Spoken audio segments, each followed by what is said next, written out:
Okay, so let's look at the bishops now. So they're what we call long range pieces, which means they basically don't need to stop until they run into another piece, or you want them to stop, or they hit the opposite side of the board. And they move along diagonals. And because they use diagonals, a bishop can only ever touch half the squares on the board because they only use a diagonal of one color.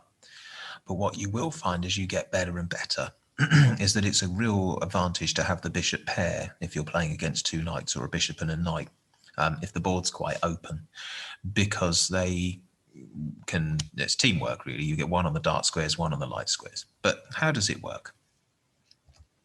So here's where they begin the game. The white bishops are on c1 and f1, the black bishops on c8 and f8.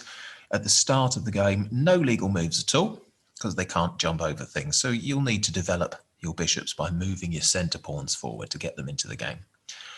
Sometimes you'll move the b and g pawns forward one square and pop the bishop onto b2, g2 as well in the opening. So here's a black bishop on e4. He can get to any of the squares with a dot, or he can capture the white pieces on c2 and h1 by landing on those squares and removing the piece from the board. But the squares b1 and a8 are both blocked to the bishop, so bishops can't jump things.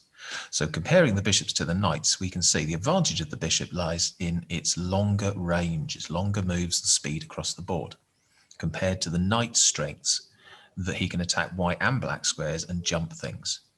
But generally, we consider bishops to be roughly the same value as a knight. When you get more advanced at your chess, you'll probably slightly prefer the bishops, but very slightly. So here's a position with two bishops. How many legal moves can each of the two white bishops make in this position? So feel free to pause and try to count them. So well done if you got the 7 moves for each. Let's have a look at them. So start with the c2 bishop. He can go to b1, d1, or anywhere along that diagonal. So d3, e4, f5, g6, h7. So there's 7 squares, but not to a4, because that is blocked by his own pawn. And the e3 bishop has got f2 and g1, has got f2 and g5, sorry, f4 and g5, and d4, c5, b6. So each of those white bishops can take a black pawn. What might happen in either case if he did so? Just leave that to pause for a sec so you can have a think. And so in each case, the bishop could be recaptured. So if the bishop from c2 takes the pawn on h7, bishop takes h7, then the knight can actually just capture the bishop with his L move.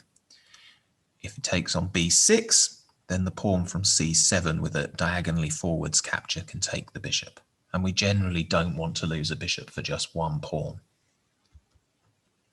There we can see those captures on the board. So finally, a little practice game. Pawn wars, again, with just the bishops at first. Usual rule, so first to get a pawn all the way across the board, or take the enemy pieces, or leave the enemy with no moves. And once you think you've got the hang of it, try it with knights as well, or bishops versus knights, or even bishop and knight versus bishop and knight. Just mix it up a bit so you get used to using those pieces. Okay, fantastic. Good luck.